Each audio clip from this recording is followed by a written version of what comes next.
Hello, everybody, and welcome back to another Eurythmics podcast. This is number 17. And today, Yeah. myself, Rex Saldana, and Mark Stevens will be talking about deep cuts. Those are cuts in the Eurythmics catalog that maybe don't get played or heard so much, but are personal favorites. And we think this is going to be fun, and we're going to do it spontaneously. I think each of us have about five of them picked out, plus maybe a couple of bonus ones. So Oh, as I've you got more. listen, yeah, what? I've got more than a few bonus ones, but I'm going to try to limit it. I'm going to try to. Okay. No problem on that. So hopefully whoever's listening in can, decide whether or not they agree with our assessments of these deep cuts. Okay, so we did a coin toss of sorts, and I won to go first. So my first, and I'm going in no particular order, no kind of chronological order or anything like that. But my first deep cut that I really like is I Need You from Savage. Oh, nice. And I just think that that's a great, well, of course, it's different from the rest of the album. It's an acoustic number. We've talked about it before when we've discussed Savage or this album or Savage video album, but it's just got those really biting, great lyrics and a great vocal performance by Annie, and really not like anything they had put on album before. And so it's just a personal favorite of mine. I like the way that it changes the mood of the album. And if you've seen the video, you know that they're sort of playing to a disinterested room of people, and which of course is a whole commentary on ignorance of art, maybe, or ignoring art, or maybe focusing on things that aren't so great when there's something good right in front of you. I don't know. But little Sam Stewart makes an appearance in the video as a little baby. And so, yeah, those are my thoughts on I Need You. What do you think, Mark? Oh, that's an interesting choice. I'll say that for the most part, I've gone a little bit different on mine, but we'll get to that. But no, that is an interesting, and it isn't. I think it's a very emotional song, stripped down to an acoustic on that very non-acoustic album as Savage. So it's so I think that performance and sort of being ignored, like sort of like a band in a restaurant or some such thing, and I think it's a commentary on that too. On she's speaking through those lyrics about something very personal, and yet it's cheapened by people not paying attention. So it is. I think some critics found it kind of odd that there'd been all this electronic work on the album, and suddenly on what I think it's track 11. Am I right on that? Track 11, and out of 12, and then suddenly they go acoustic, and I think well, it's probably Rolling Stone. We're always picking on Rolling Stone. It may not even be Rolling Stone in my mind, but they seem to have like, well, what's the deal with that? And they didn't like it that Dave had put some banter in essence, what an audience would be. Didn't bother me. No, that's an interesting. That's an interesting choice. One That was a common criticism in the 80s with Dave put a lot of audio things in the songs, and other artists were doing that too, and that was a common target for critics. Critics didn't seem to like the inclusion of weird audio sounds in songs. It never bothered me. I thought it was kind of forward thinking and all that, but we've come full circle now everybody does it, and it's an accepted thing. But yeah, you're right. I mean, critics. But it's an interesting track, especially with the more well-known single "I Need a Man," and then a few tracks later, it's "I Need You." But man, those are some great lyrics in that too. Really biting lyrics. Yeah. Crack My Skull. That's a really deep song, and totally different than anything else on that album. Exactly. Okay, now your turn.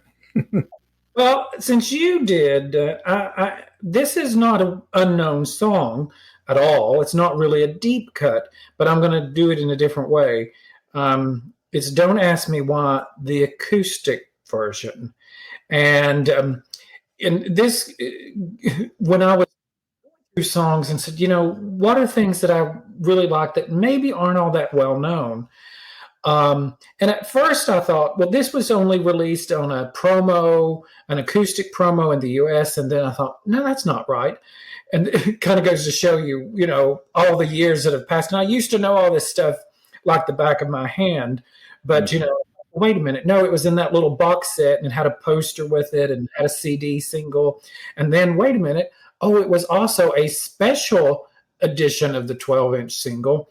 But they did have that acoustic version on it. Now, what I can't is why it was not part of the remastered albums back in 2005. It wasn't included. None of the acoustic versions from that were included, which had, and the reason I chose it, it's such a different version of that, and they did acoustic stuff so well, and so it's interesting that you started with an acoustic song as well, but it's so well done, and it's so you feel those lyrics so much more. And Don't Ask Me Why is one of my top 5 songs. I adore that song, and I love the album version and the strings and all that. And very often when they have taken a song and then reduced it to an acoustic, it's so different. It's so emotional. And she does it so well. And that's the reason I included it, because I don't think it's all that well known, especially beyond the main fan base. It's not one that and it didn't, like I said, it didn't get included. And it's one of those it should have been included on the remasters. So that's why I included it, because I think it got lost in the shuffle. It wasn't on the main 12-inch. It was on a special 12-inch. It was never released in the US. So except on a promo that went out to the radio stations that also had an acoustic version of "Baby's Gonna Cry" and "When the Day Goes Down." So that's why I included it. I don't know if you want to say anything about it. If you need to add anything. No, it's a great song. The acoustic, his acoustic guitar and her voice, are just so powerful. I don't think I can add much more to it than what you said, but it is a favorite of mine as well. I've always loved that version. And you're right, it should have been released properly, on the remasters or whatever. But I'm sure hopefully, we'll see that in some sort of box set that'll come later. Let's hope so. We're all clamoring for that box set. Back to you. So that's a great choice, though. Thanks. So what's your next choice? Okay, so my next choice is "My Guy," the TVP song that is a cover of, I guess, "My Girl." And, all the fans know that they were going to make a movie called TVP back in the late 80s, and it never came to fruition. But they recorded a number of songs at the time that were covers of other songs, and they released a bunch of them on the CD remasters that came out in 2005, the album remasters. And I just think it's really short, and it sounds unfinished, but it's so good. And it's so like futuristic sounding and electronic, and her voice is manipulated in a way that's really kind of thrilling to me, actually. I just think it's a terrific electronic alternative version of that great soul song. My only regret is it doesn't go on longer, but I just think it's for those 2 minutes or however 1 minute and 35 seconds or however long it is. I just think it's brilliant. And I'm wondering if there's any other versions of it out there, or a more complete version that we may see in the future. But so that's basically what I have to say about that. My guess is there's not, and I agree with you that it has always sort of sounded like a demo to me. I think it sounds almost not completed. Right. And they didn't really complete that project, so that may be the case. It is interesting. Someone posted recently, very, very recently, a great interview with George Harrison, and the TVP project was a George Harrison project.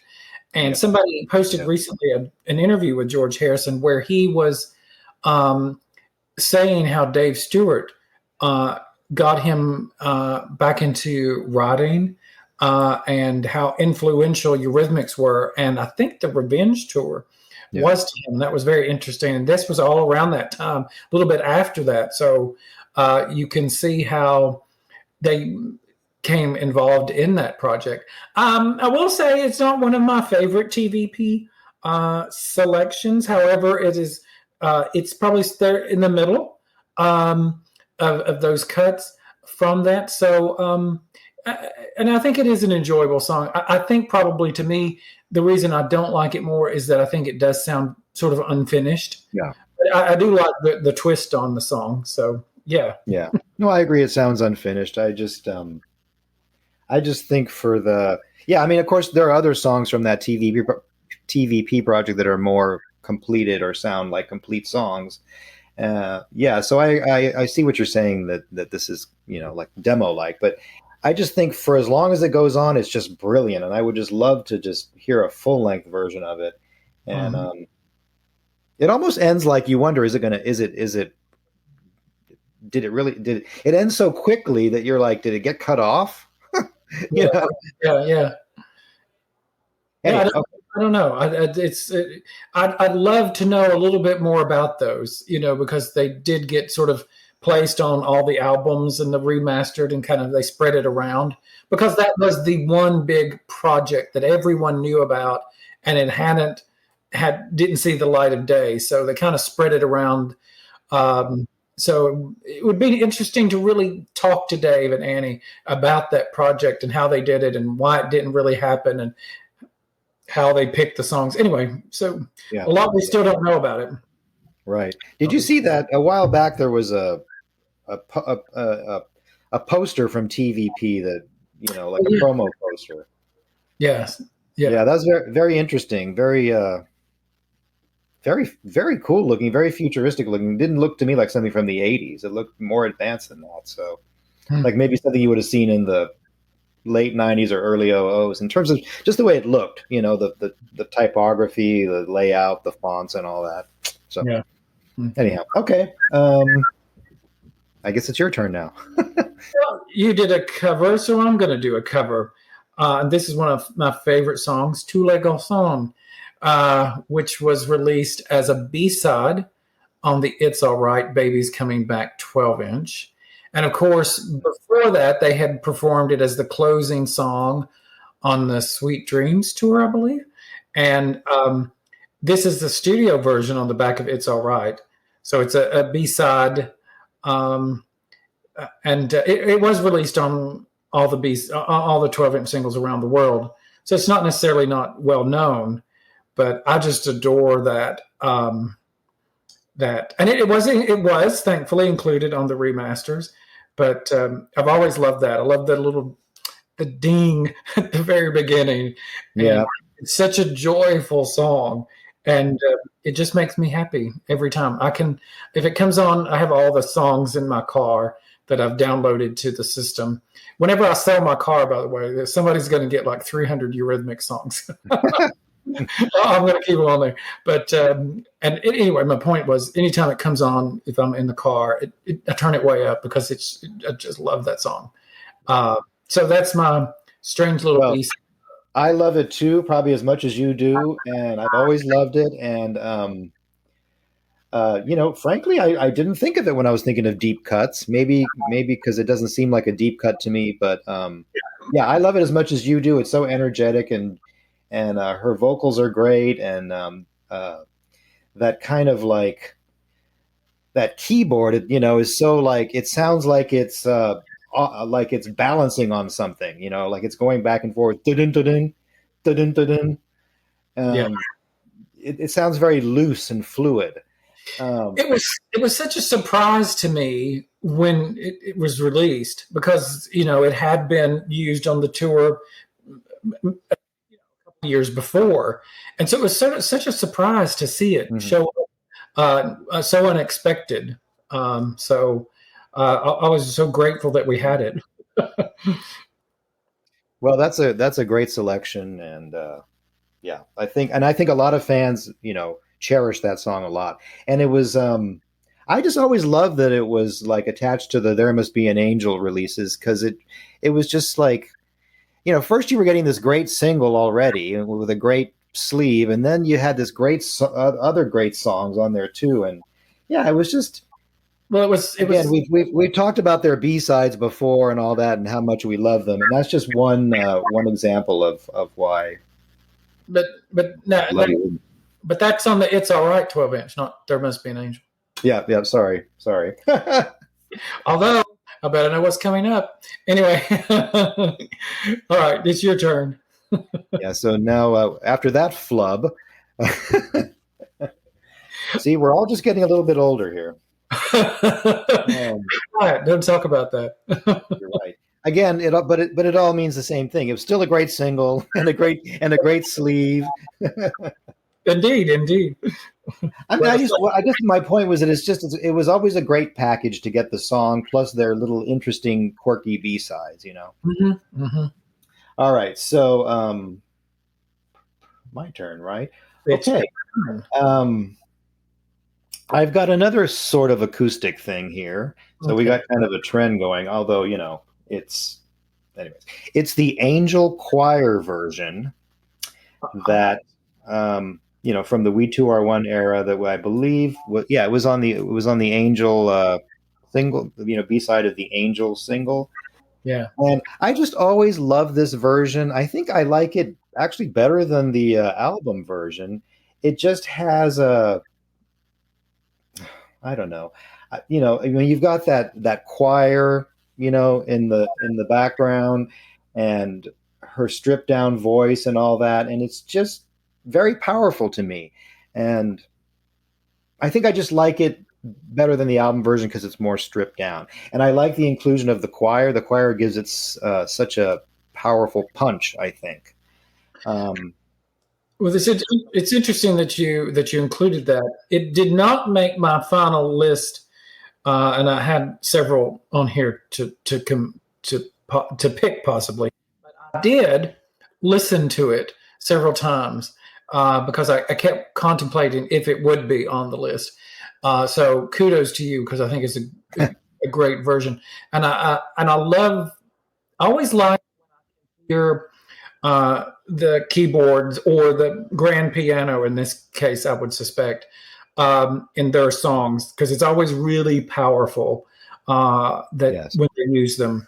And for a very long time, it probably was my preferred version for that song. And I don't know all these years later if I prefer one over the other. Although I will say the version of that she did a few years later for the Diana, the Princess Diana tribute, was also very good. So yeah, I was just going to say that actually. I really like that version as well too, and it was hard for me to pick which of the two I wanted to select. Yeah, you could have easily picked that one too. Yeah, as a kind of, because I think that when we first talked about doing this, it was sort of like B-sides, deep cuts, things that kind of out there. But that is a great version of that, and I always really liked it. Just that they did it, and it's very smartly done. Yeah, and you mentioned the keyboards, which I mean, they're so good on that song too. And they've always been so good when they've used a choir in the background for something. Yeah. And Dave even talked about that many years ago, that they might tour one day, with a gospel choir, and I'm still hoping to see that. He sort of did that actually with his the Eurythmics songbook. He had an entire choir. So I would love to see Dave and Annie. Well, they've done orchestras, but never necessarily the choir on a tour. Right. So I'd love to see that. And they could do that. Shall I go on? So now, I'm going to go to another B-side. This is not lots of fans know this, but as I mentioned, that this is the B-side from "There Must Be an Angel," "Grown Up Girls." Wow. I See, mean, that's the one I was confusing with Tous les Garçons. That's on the. I knew you were. Uh, uh, they had a lot of um, great songs before that were certainly club hits. But I think this is the first time that Dave and Annie and Eurythmics actually released a dance song. I mean, this song, and even the lyrics, dance, dance, as if your heart would break. This is made for the dance floor.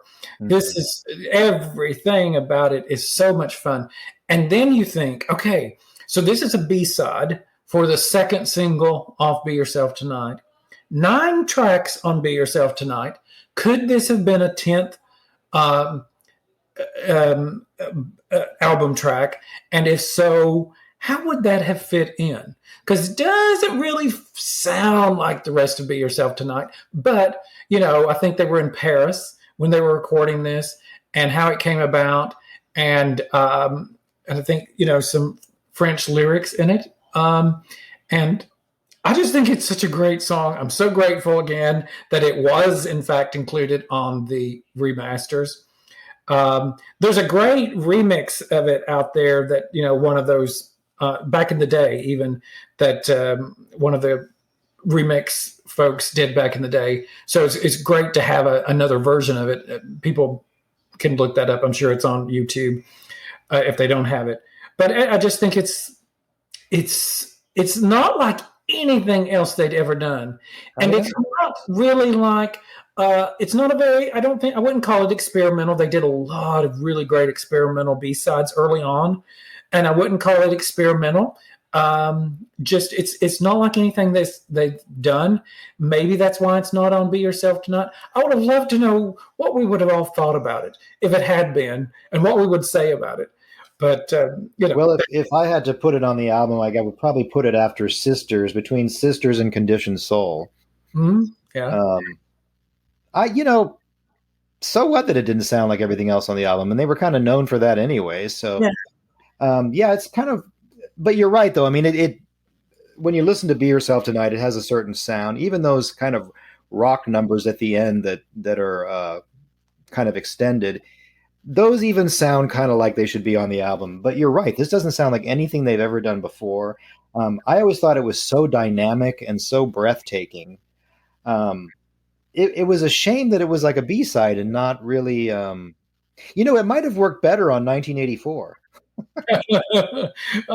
Maybe a little too happy for 1984. Yeah, a little too happy, but I mean, it's in that same kind of dancey. "Sex Crime" was kind of a dance song too. In fact, That- enjoyed I think more success in the U.S. on the dance charts and in Mhm. clubs than it did on the radio. Well, I just think it's like I said. I think that absolutely had success in the dance halls with some of their singles. It just sounded like it was created for you know, uh, uh, dancing, and of course, maybe it's just lyrics, but um, it's just always been a favorite. It was a favorite of my brother's back in the day, and he would not have been one who loved "There Must Be an Angel," but man, did he love that B side. Yeah, I would have to say that's probably one of my favorites as well. Yeah, I mean, always has been. Um, just a great song. I can't. I think we could talk about this for another 10 minutes, but it's too bad we can't play it and talk about it. Yeah, well, I guess people may wonder why don't you play some of these things? Well, we're not. You don't. I don't think we're really allowed to. I think it Yeah. depends on who you ask, and you might could get by with playing a few seconds of it, but we really don't want to go there. Plus, we also live in an age now where anybody listening who wants to go hear what we're talking about can just go instantly hear it anywhere. So Yeah, yeah. All right. okay, so all right, my next deep cut is probably something I think a lot of fans would probably go, huh, I don't know if I would consider that one of my favorite songs, but it's How Long from We Two Are One. Okay. I've always loved that song.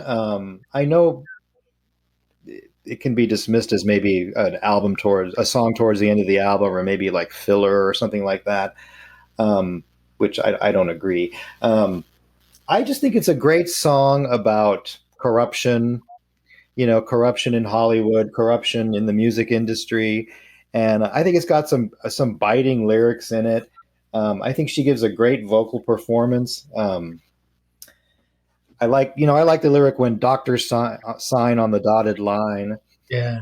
And it's just, and even the lyric, can strip you bare just like frozen food. You know, That's on the great. on the first, you could hear that lyric and you might think, oh, please, like frozen food. But when you think about it, I mean, yeah, I mean, what is the problem with frozen food? I mean, it's essentially stripped of all its best qualities.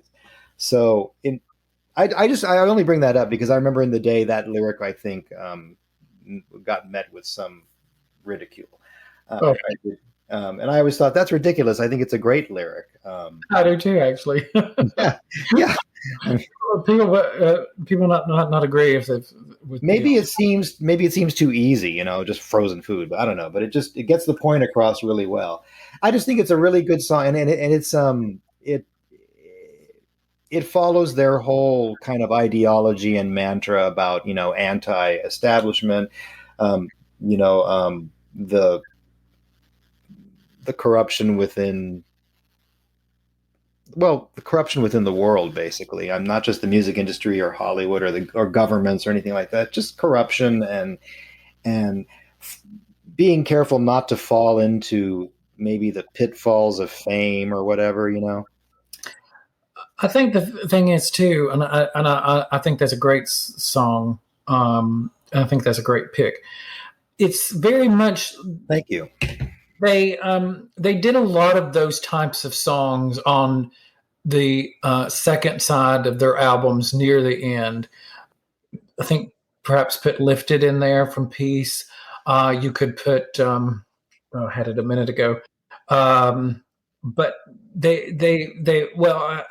the day goes down, that are sort of not overtly political songs, but they're talking about society.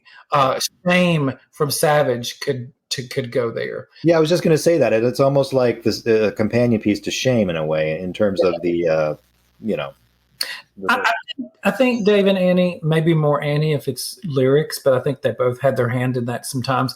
I think they like to go there. They like to explore those things. I think they were very careful to kind of pull themselves out, not to get too political at times. Right. It's all there. But I mean, hey, Sweet Dreams Are Made of This is a political song. Well, I was just going to say, you can go right back to Sweet Dreams. It's the same theme, about some of them want to be abused, some of them want to abuse you, be used, corruption. It's just, yeah, it's all there. Yeah. Yeah. That's a good deep track. Yeah. And I think it's the kind of song that, if you play it more and kind of don't consider it like one of those cuts towards the end of the album, I think it really sticks out quite well. And I think it's really held up too over the years. Yep, absolutely. All right. Is it All back? right. Oh dear. Well, I'm going to go to an early B side. Let's just close our. I know you love this. Oh, I'm not sure how to take that. But it's an alternative version of The Walk. It was released as a B-side to Love Is a Stranger. And I think there's a lot of stuff going on there, with different releases where you had The Walk Part 2 with some great grand piano. You had Step on the Beast. All of those, I think, tie into that. I'm not sure what was happening here. I've always considered, although it came later, in essence released, that Let's Just Close Our Eyes was an early version of The Walk. Now, some people have said, well, maybe it's a later version of The Walk, although the Walk is on the album proper. So to me, that it was a B-side has always meant to me that it was an alternative version, an early version that they redid. Most of the lyrics are the same. The chorus changes. The walk is step away, walk away, where the let's just close our eyes is more. It just repeats. Let's just close our eyes. Yeah. And there's just some fun stuff to it, voiceovers, okay, bye-bye at one point. And to me, it's the superior version of the walk, with the exception, hey, and I'll go back to the gospel choir here, the live gospel choir version of the walk, which is one of the best live versions of any of their songs ever. I've said that many times. People know that. So there's a lot going on there. So I would say if I had to choose on the studio versions, I would pick Let's Just Close Our Eyes over the walk almost any day. And I love the walk, but I just adore this and always have. It's just such a groovy, bizarre little song. It's to me, it's far more accessible than a lot of their early experimental stuff. It's more fleshed out. So it's I don't think it's not necessarily it's well known from fans, but I doubt it's very well known from beyond the main fan base. And I will say it was disturbingly just not included on the remasters, and it should have been. And it is one of the most egregious omissions from the remasters. Yes, well, for a future release. Well, I've always loved the walk myself, and I've always loved this version as well too. I like them both. I really like that whole Step on the Beast little EP thing, that cassette that came out and all that. I just thought that was, so cool and experimental. And of course, we've talked about how I love their experimental B-sides. But yeah, I mean, I agree with you. This is a great cut. And I guess I would be fine with either version, being the album version, seriously. So I guess I probably like it about as much as you do now that I think about it. Yeah, that's just a great song. Yeah. And I had Step on the Beast as a possibility, and the Walk Part 2, quite frankly. Any of them could make, deep cuts, great B-sides to talk about in a session like this. Just, in the end, okay, which is my favorite? So I'm going to pick that. Although, like I said, I think all of the others sort of combine in this, and that would have been the whole thing. What a great EP that would have been. Yeah. Anyway, back to you. What's next on your list? All right. Well, I think I'm going to go. My next one is going to be the, and I guess we're going back to Step on the Beast here, isn't it? Satellite of Love. Yeah, great song. The not the live version, but kind of the studio version one. Mm-hmm. I just love that. I mean, I think Lou Reed even mentioned that it was his favorite cover of that song, or he thought it was the best cover he had ever heard of it. Yeah, his song. Yeah, the best cover of anybody had ever done. Best cover of his song. Yeah, and it's just. I mean, if you know the original, I think you're going to like this one right away. And I just like her vocal delivery when she's doing the Harry, Mark, and John, that kind of thing, and it's kind of sinister, but yet a little sad, I do like she says my name in it. That's right. Second one.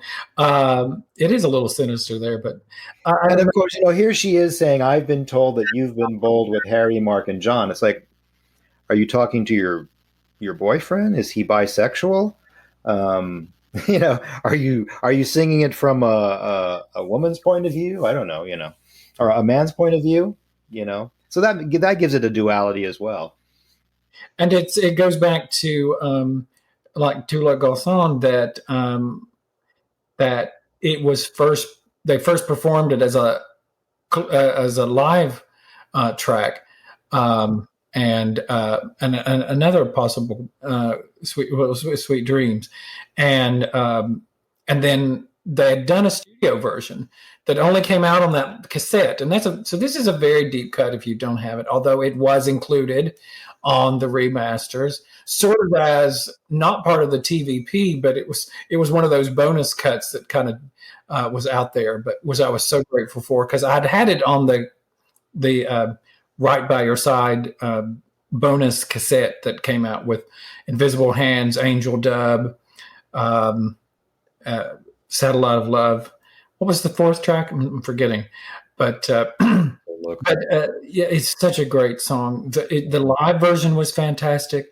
This studio version is just sublime. Just everything about it. The music, the delivery. Dave does part of the lyrics in it. So yeah, that's. I wonder if it was originally supposed to be on the Sweet Dreams album. Maybe Wrap It Up kind of took its place or something.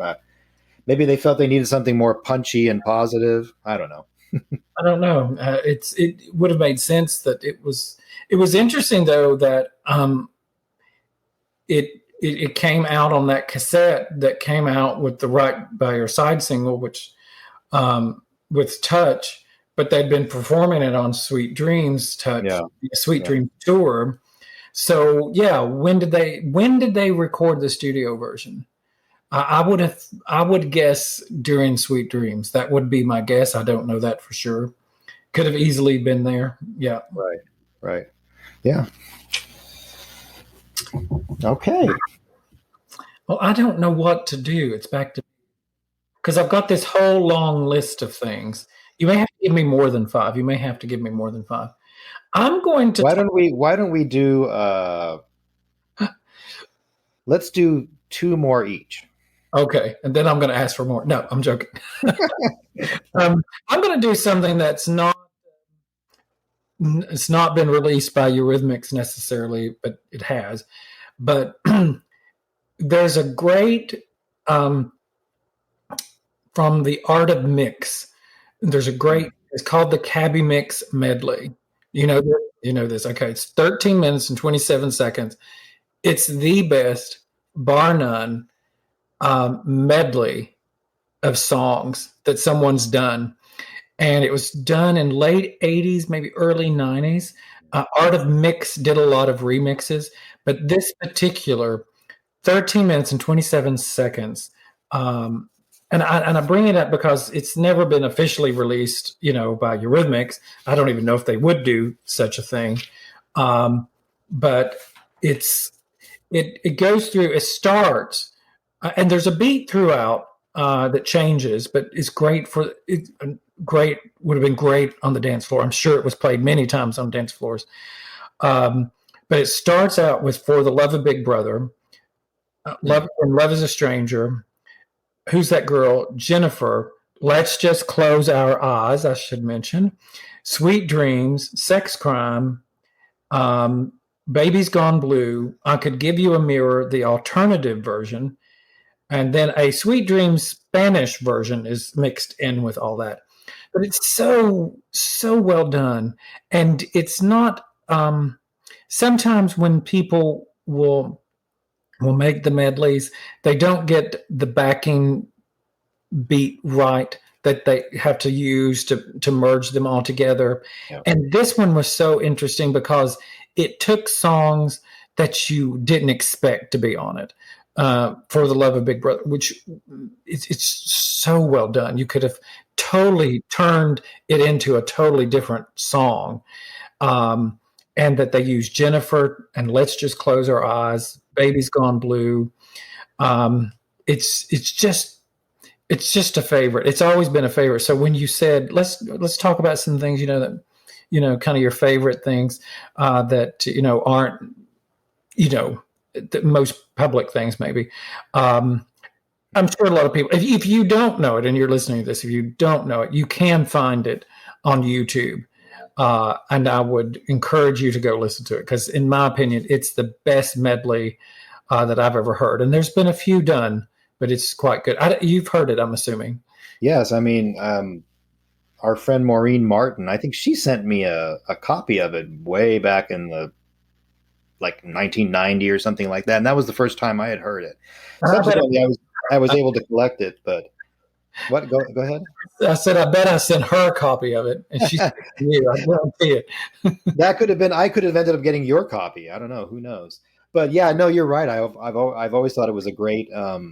It's so listenable. You know, that's the thing about it. You can.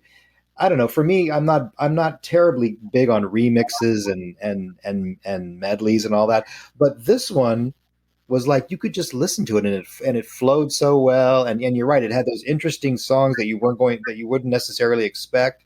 And yeah, I agree with you. It was a great medley. And of course, later, in years later, artists started doing these kind of things themselves. You know, I mean, they would put out usually when they're trying to do a greatest hits or something like that, they would put out medleys or remember that backwards forwards thing that. Mm-hmm. Mm-hmm.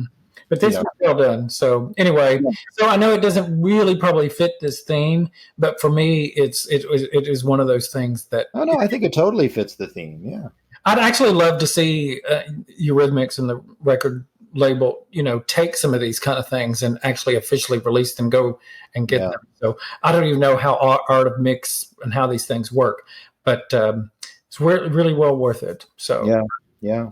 What's your next pick? Okay, so I'm down to my last two. So my next one is Caveman Head from In the Garden.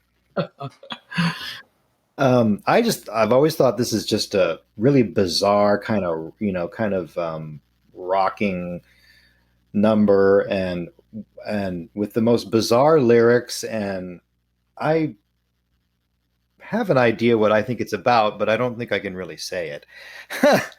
But it's just such a bizarre song. It again, it's another one of these that doesn't sound like anything they've ever done before, and I know that back in the early to mid 90s, this song was quite popular in like underground raves and clubs in LA and maybe other big cities too. But I had lots of friends who would go to these things, and also, and I'm talking about our friend Maureen again, Maureen Martin. She would tell me that her son would go to these clubs in LA and all that, and he would hear this as well. So for some reason, this song struck a chord in the early to mid 90s with the underground dance scene. So, but I just always thought it was a bizarre song, well done, mysterious, and with kind of a edgy theme, shall we say. And until you said that, I had totally forgotten about that. But Maureen did talk about, I remember her talking about her son and that he would go and it was over more than once that he did hear that being played. And I had friends that would tell me that they heard it being played as well. You know, what was another song that was played in a lot of underground clubs too that I heard people tell me back in the day was the live version of Never Gonna Cry Again that was on the Eurythmics live album. For some reason that got underground club play. I don't. I love that. It's fantastic.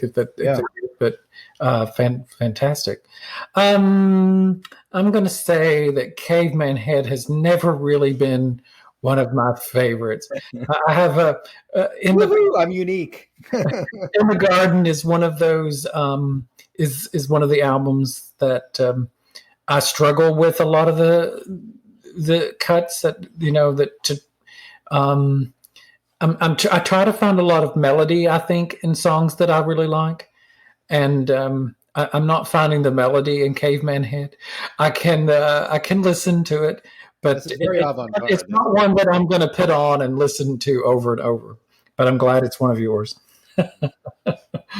That's an interesting perspective about maybe a lack of melody.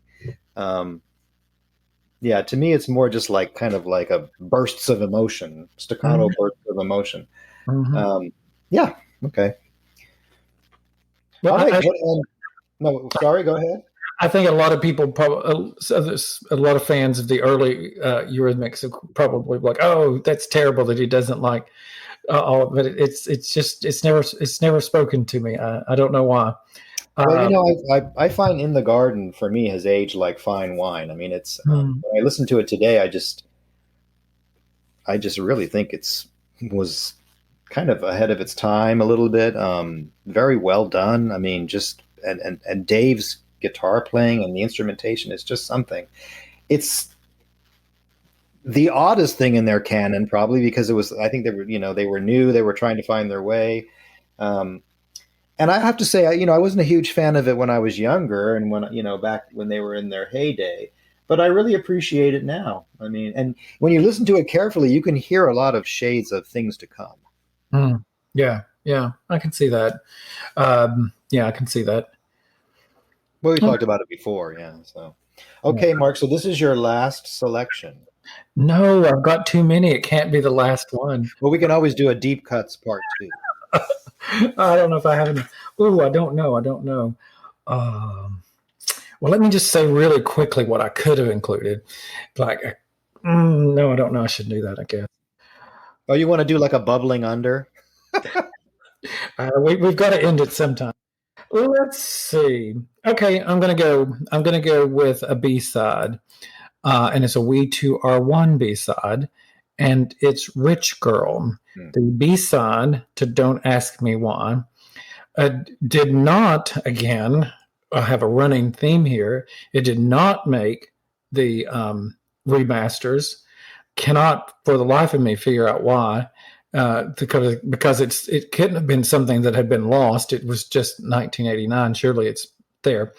But I love the duality at the beginning of it between the guitar and again the piano keys. I just have always loved it. I love the lyrics. And Annie's always obsession, I think, with or looking at other women or having a song from a female perspective about a woman. I don't know if it's she does that quite well, and she does that quite often. It ended up being a B-side. They clearly recorded it during the We2R1 sessions. Would it have fit on the album? I don't know. I think it could have, because I think there are various songs on the album and very different ways that they did it, the various tracks. But I think I think it's a fun song and always liked it. Yeah. What's your take on "Rich Girl"? I think the B-sides from We2R1 were really good. I liked them. They maybe weren't as well. No, I'm not. I'm going to take that back. I'm going to say they weren't as experimental as the early B-sides, but that's not true. There's some experimenting going on in those songs. "Rich Girl" was never kind of one that like stood out for me. Like, wow, I love this, but I always liked listening to it. I always would listen to it, and of course, it's that same, recurring theme of anti-materialism, which was later explored to its probably full potential on "Money Can't Buy It." But yeah, and like you're saying, you pointed out, another song from speaking from a woman's point of view towards another woman or something like that. It definitely could be a song that's up there with "How Long," "Shame," "Money Can't Buy It," "Rich Girl," those kind of themes. So yeah, I like what you said there, because I have often thought that a lot of themes on Diva, that she completed the thought process that she started on We2R1, and I think you're spot on that "Rich Girl" is an early version of "Money Can't Buy It," in a way. And not necessarily, part two. It's just, I think there are themes that she clearly had in mind. And I think she's, to me, she sort of fleshed them out on Diva. Yeah. And there's even the lyric, "I'm a rich white girl." Mm-hmm. And it's plain to see. I mean, it's right there, isn't it? "Rich Girl," right in the song. Yeah. So I hadn't thought about that. You're right. Yeah, so I think there was something going on. I've just always thought so, with a lot of things, and "Don't Ask Me Why," and then "Why," of course, on Diva. But right, I've always thought that was interesting. And there's the "My Baby's Gonna Cry." She used "My" so well in "Little Bird." Not that that's right. that's a right. theme, but it's a continuation of how something's done. But it just seemed like there was something there, and they talk about how difficult it was, and you kind of get a sense that maybe she wasn't quite done. And I don't think she was retreading anything. I think it was just, I think if you're an artist or if you're a writer, that sometimes you have these things in your mind and in your brain, and it's percolating, and they're still going on if you didn't quite finish them, perhaps. Right. But anyway, I love that. I love that. I even looked, and I had it on it came out on vinyl, but I had the cassette single of "Don't Ask Me Why," and of course it was the B-side on the cassette single as well. So I always remember listening to it on that cassette single. Yeah, those cassingles. Cassingle, so 80s and early 90s, I guess. Didn't they have those symbols on them, like CS or something on the back? It was the cassingle logo or something. I guess. So do you with the theme of Rich Girl, and you said it was fleshed more, completely fleshed out in Money Can Buy It. It's like, it can't be more fleshed out than money can't buy it, sex can't buy it, drugs can't buy it. I mean, how can you more plainly state it? Pretty much, yeah. I mean, you can't get any plainer than that. And that's what I've always loved about those lyrics there. Of course, now we're talking about a different song. Okay, anyhow. So I guess this is my last one here. Well, it's between two here. I think I'm going to have to go with Double Plus Good from 1984. I was going to pick Lifted from Peace, but... Oh, guess what? I had Lifted down on my list as well. Yeah, maybe we can do it. We'll do a Deep Cuts Part 2, and we'll talk about that. Well, we've talked about Lifted before, how much it means to us. So yeah, go ahead. So Double Plus Good. Double Plus Good. It's on 1984 album soundtrack, and it's just I just think it's an experimental masterpiece of a song. I mean, the instrumentation is astounding. I mean, and the remaster, especially the red vinyl remaster that came out a few years ago. I heard things in that song I hadn't heard before.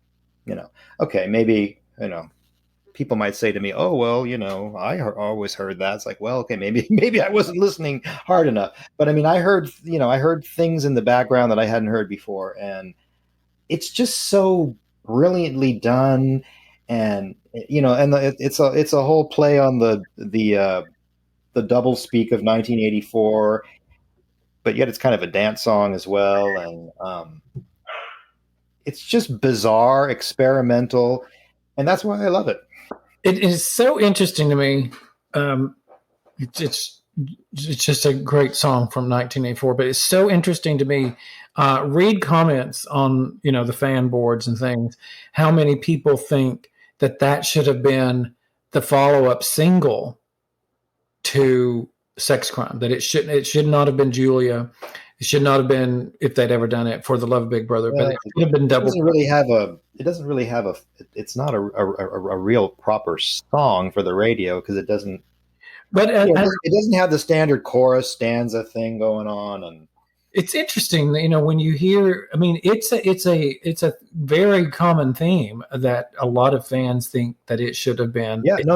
I know how radio stations were picking it up, probably alternative stations, I would imagine. I don't know, but it does make you think.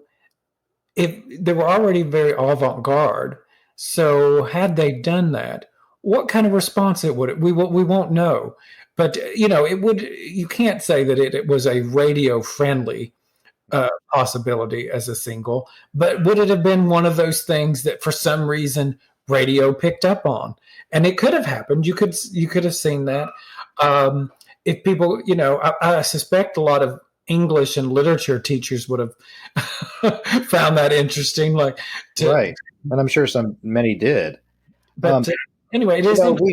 We've talked about Eurythmics having a song that gets wildly rediscovered, sort of like Kate Bush's "Running Up That Hill." Wouldn't it be something if Double Plus Good was that song? Could be, yeah. Like, what if Yeah. it was featured in some key scene in some Yeah. hot TV show or movie, and it just caused a sensation like Kate Bush's song did? Yeah. I mean, you never know, you know. And the way the fans talk about this album and this song, you could certainly see that it has that potential to be liked, you know. Yeah, yeah. I was just listening to an interview with Kate Bush the other day, and she doesn't do a lot of interviews, so I was listening to it on YouTube.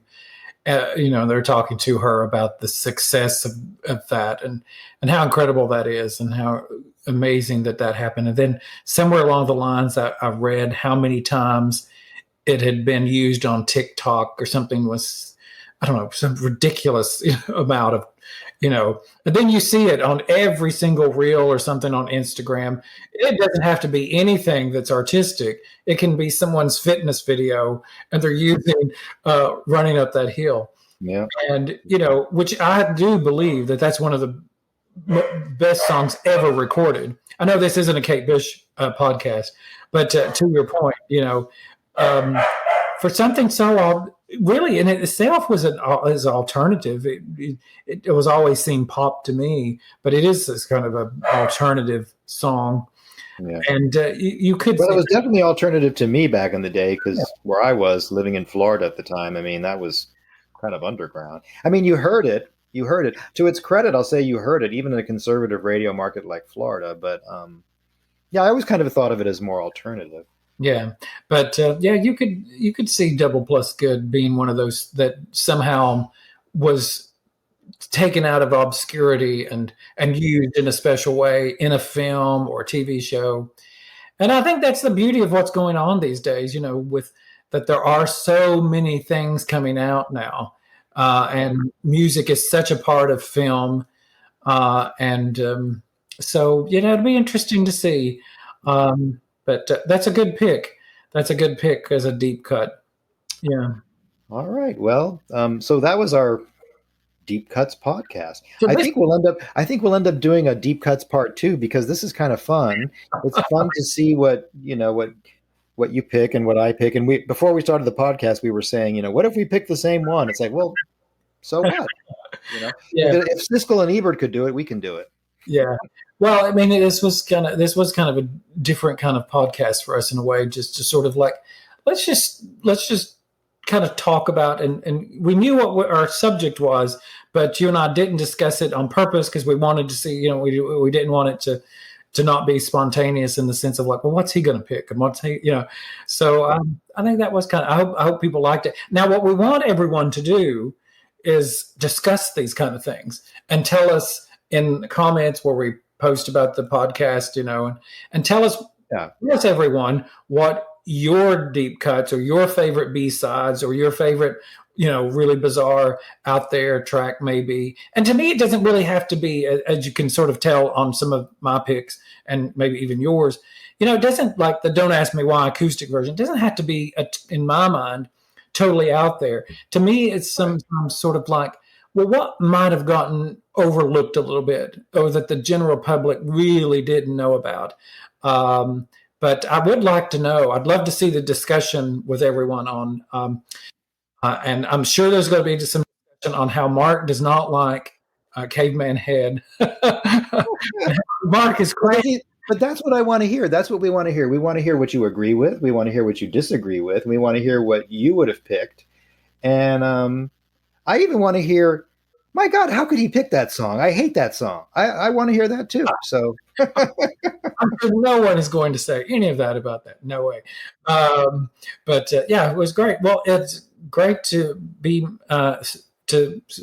recording with you again. We've